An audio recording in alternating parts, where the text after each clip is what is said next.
¿Cuál es el beneficio de este ejercicio?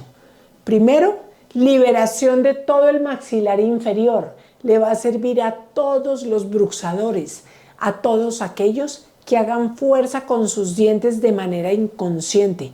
Recuerden que el bruxismo, que es apretar los dientes de manera inconsciente, es 24 horas al día.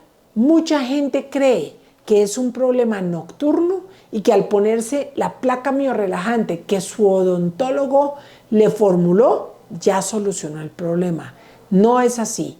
El bruxismo requiere de un tratamiento de ejercicios, de posiciones de descanso, consejos de alimentación. Hay cosas que uno debe comer y cosas que no. Y una cantidad de cosas que les voy a dejar acá y en la descripción para que vayan y tengan la oportunidad de ver los videos que tenemos con el tratamiento completo para personas que bruxan.